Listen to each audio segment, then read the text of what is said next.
సంగం dairy రికార్డుల్లో బ్రోకర్లకి ఊళ్ళో 1650 కట్టి రైతులకి రేటు కట్టి తీసుకొచ్చినటువంటి బ్రోకర్లకి, నరేంద్ర ఏజెంట్లకి 2100 రికార్డులో రాస్తాడు.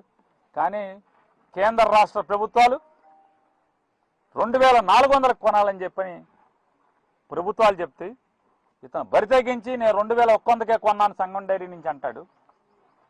1650కేమో ఊళ్ళో నరేంద్ర ఏజెంట్లు, తాబేదారులు, బ్రోకర్లు రైతులకేమో రేటు కడతారు. దీన్ని నిలదీసిన అంబటి మురళి గారిని దొంగగా మెడలో ఒక బిళ్ళ వేయాలి. బిళ్ళ వేయటం కాకుండా రాజకీయంగా ఎట్లాగో ఎదుర్కోలేకపోతున్నాం. పవన్ కళ్యాణ్ ఏమో మొన్న ఇంకా 15 ఏళ్ళు పళ్ళకి మోయాలంటున్నారు. పవన్ కళ్యాణ్ గారికి భుజాలు గట్టి, కాయలు కాయవు, ఆరగారగా కావాలంటే మెత్తటి కుషన్లు పెట్టుకుంటూ ఉంటాడు. కానీ ఆయన మాట నమ్మి ఆయన ఏ డ్యాన్స్ కట్టమంటే ఆ డ్యాన్స్ కడతాకి వాళ్ళు ఎవరు సిద్ధంగా ఉన్నాడు?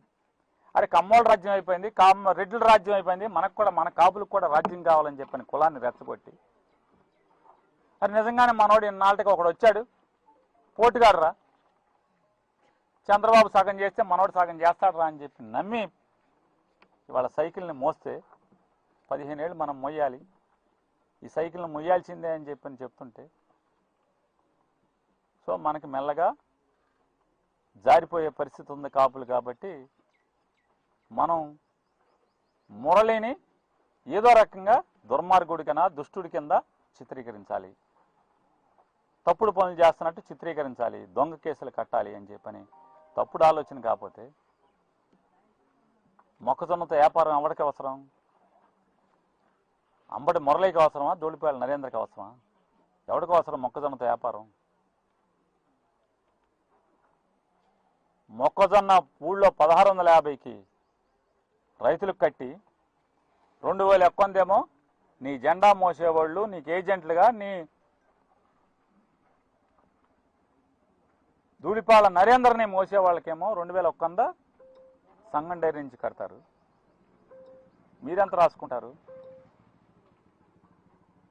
ఇవాళ తిరుపతి వెంకన్నని అపవిత్రం చేసింది, ప్రసాదాన్ని నెయ్యి సప్లై దాగా ఏ నెయ్యి? వైష్ణవి డైరీతో వ్యాపారం చేసింది ఎవడు? వైష్ణవి డైరీతో వ్యాపారం చేసింది ఎవడు? కృష్ణా గుంటూరు జిల్లాల్లో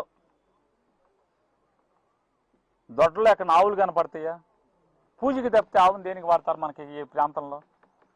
పాత కృష్ణా జిల్లా కానీ, పాత గుంటూరు జిల్లా కానీ, లేదా ఇటేపు ప్రకాశం జిల్లాలో ఇటేపు పక్క కానీ, గుంటూరుకు ఆనుకున్న వైపు కానీ ఇంట్లో పాడికి గేదెను మాత్రమే వాడతారు, గేదెను మాత్రమే పెంచుతారు.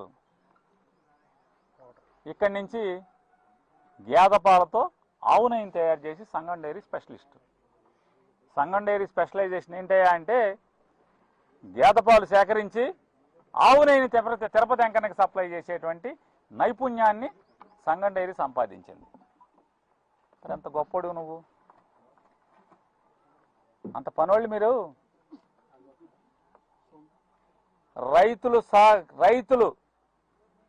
సహకార సంఘం ద్వారా ఏర్పాటు చేసుకున్నటువంటి సంగం డైరీ ఇవాళ ఎవరి చేతి కిందకి వెళ్ళిపోయింది? ఒక కంపెనీ లాగా. ఆస్తి ఎవరిది? పాలించేది ఎవడు?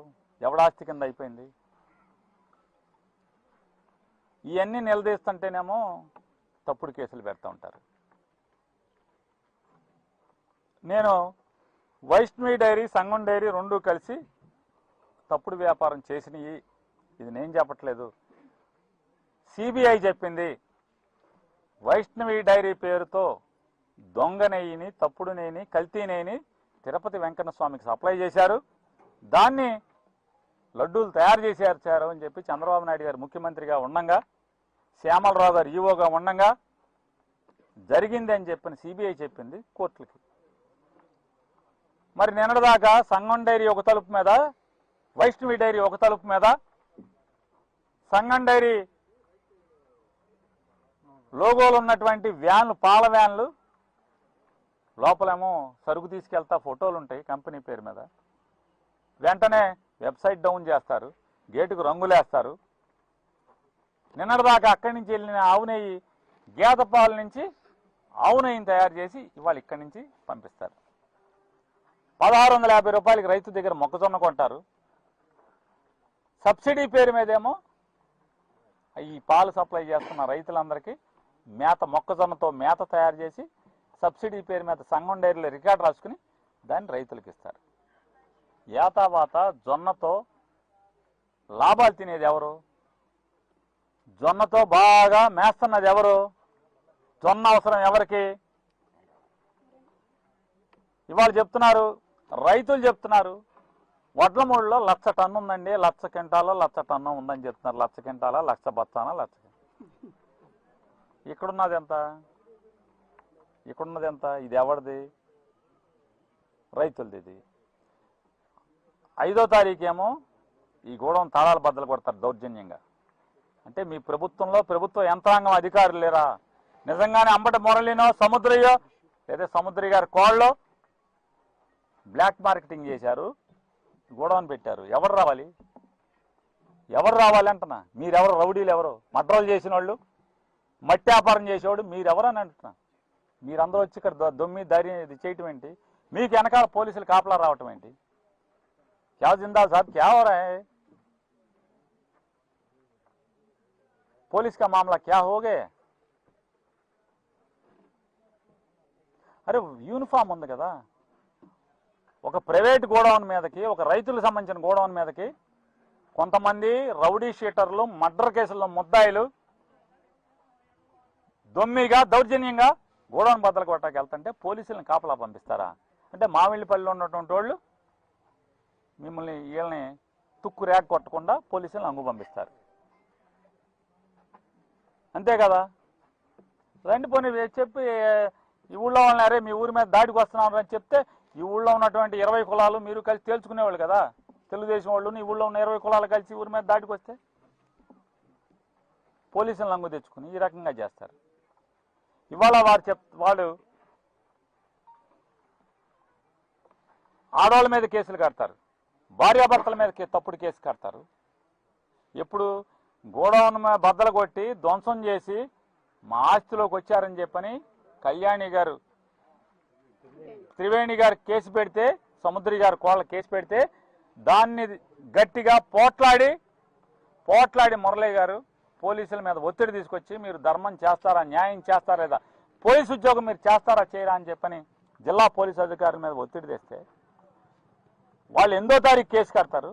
9వ తారీఖున ఈ ధూళిపాల నరేంద్ర మరో తప్పుడు కేసు కట్టిస్తాడు. తప్పుడు కేసు కట్టాకి కాకి యూనిఫామ్ ఎలా ఒప్పుకుంటుందంటున్నా?